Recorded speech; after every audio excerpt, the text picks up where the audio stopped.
Hey, what's up guys, and welcome to Xbox On, and this week Gamescom is coming up, so you're going to be wanting to save all your money for those big releases. So we thought we'd take a look at all the best free-to-play games on Xbox One to keep you busy in the meantime. Let's take a look.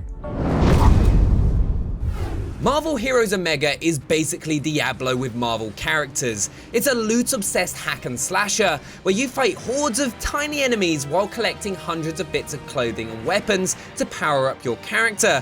The difference is that clothing tends to be made from spandex, and the weapons are iconic pieces of equipment from the Marvel universe. The big appeal for me is the sheer range of characters. There are all the heroes you'd recognise from the films and a few more crammed in on top.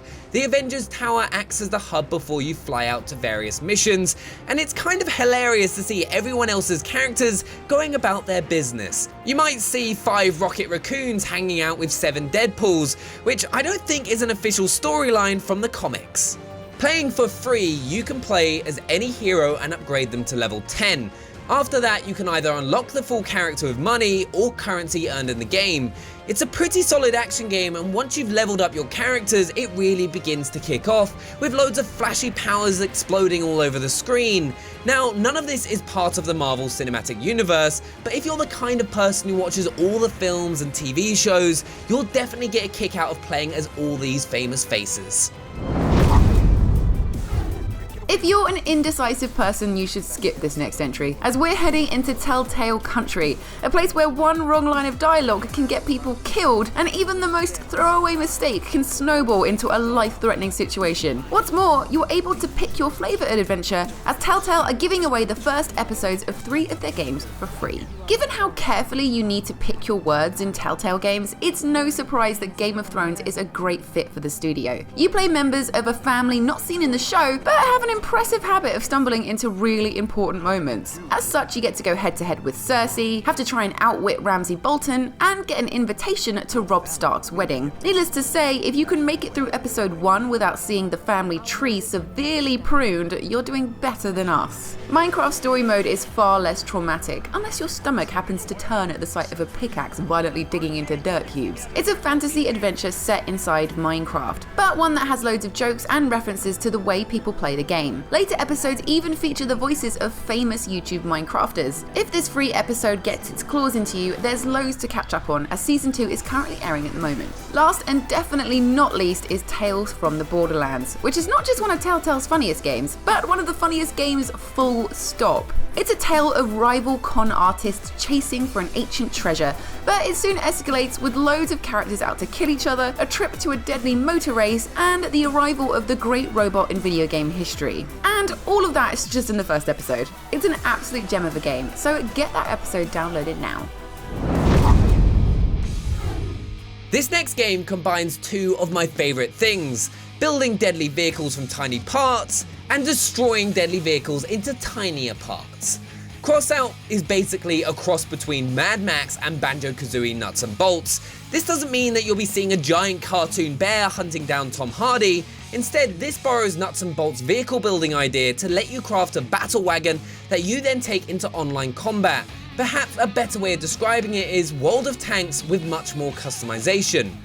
As long as you've got the imagination and resources, you can build pretty much anything. I particularly like our ridiculous truck that doesn't just have giant spikes on the front, but has guns attached to the giant spikes. No beating around the bush, this monster is built for mega destruction.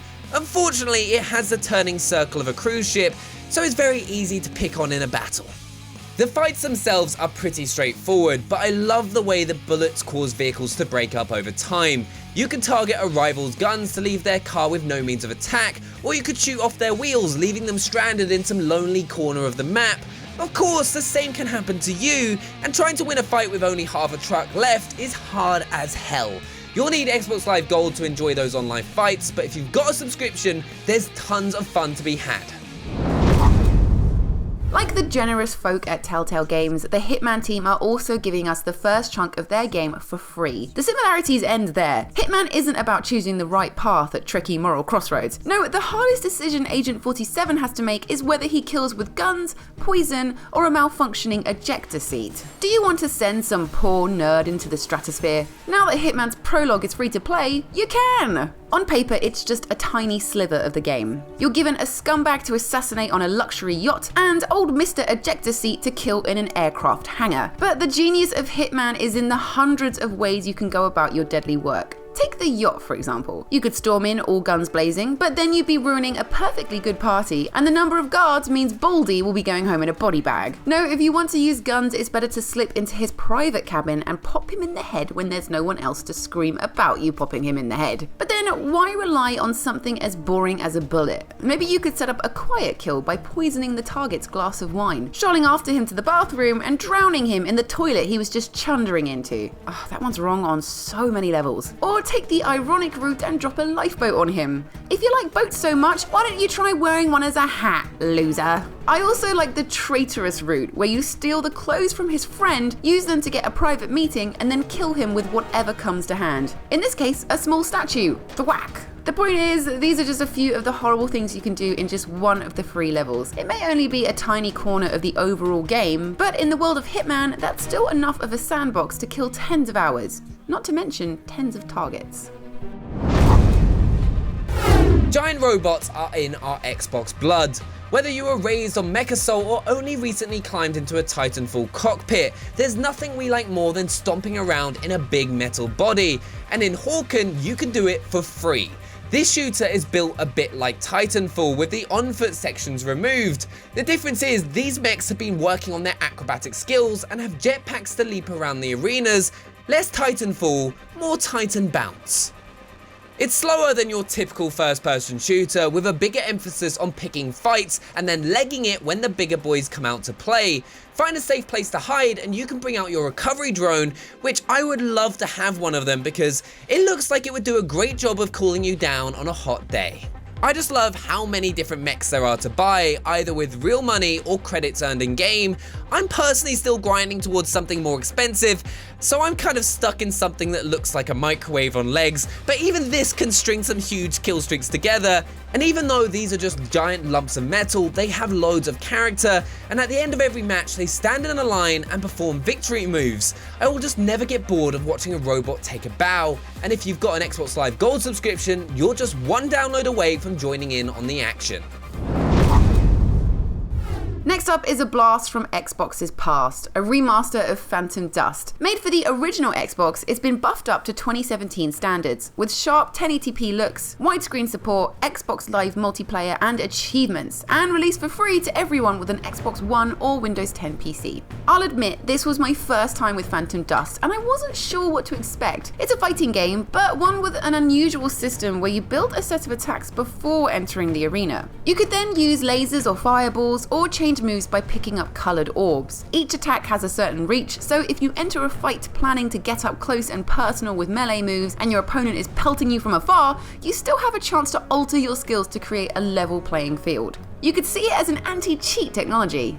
Maybe I should get Benny to play. Boil it down and it has all the tactical one-upmanship of a traditional fighting game, but none of the fiddly button combos that cause my fingers to cry out in pain. It means you can instead focus on darting in and out of cover or watching the environments crumble as your attacks thump into them. Though on that note, come on guys, just because it's a post-apocalyptic dump doesn't mean we can't be a bit house-proud. What good is fighting for control of the world if it falls to pieces in the process? I've not been brave enough to take my story campaign skills into multiplayer. You will need an Xbox Live subscription for that, but there's heaps to enjoy in the main campaign.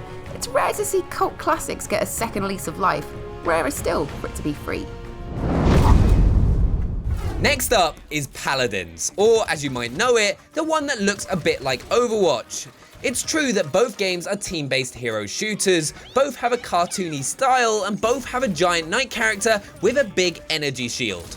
Weirdly, both games were in development at the same time, so it could all be a massive coincidence. More importantly are the differences. For starters, you can't change hero mid-match, so each fight has a distinct team makeup that you learn to live with.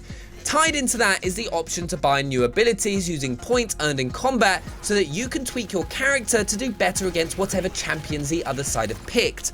The idea of altering your character in the middle of a fight has lots in common with Smite because that is what Hi-Rez made before they made Paladins. The final difference, which is the one really hard to argue with, is that everyone in Paladins has a horse they can ride into battle.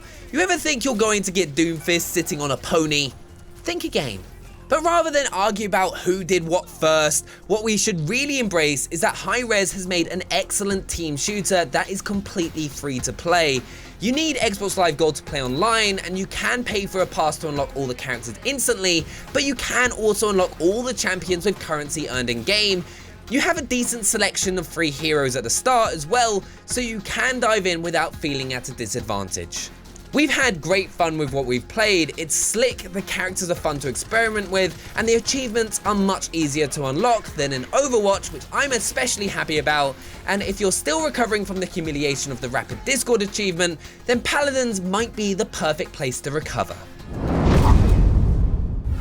Of course, it wouldn't be an Xbox On list feature without at least one reference to Gwent, the Witcher card game. I think our producer thinks if we mention it enough on the channel, he might get a free loot keg out of it. No such luck yet, but then the beauty of CD Projekt Red's card game is that with the right level of cunning, even those base cards could be put to devastating use. You see, Gwent is all about stretching a hand of cards as far as it will go.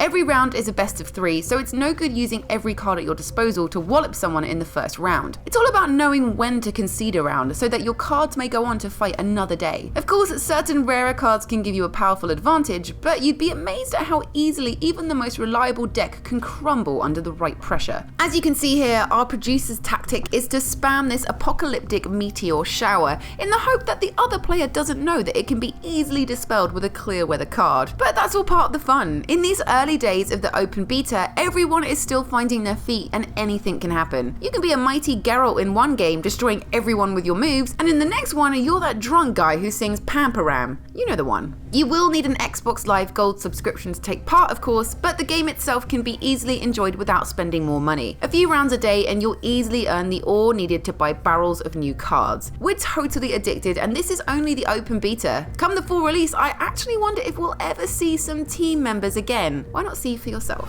So there we have it, loads of awesome free-to-play games that you can play right now on your Xbox One. Make sure to let us know what your favorites are down in the comments below, and if you are new to the channel, hit that subscribe button so you don't miss out on any future videos. And make sure to hit that like button if you enjoyed this video, and check out last week's list feature whilst you're at it. We'll see you next time. Bye. Bye.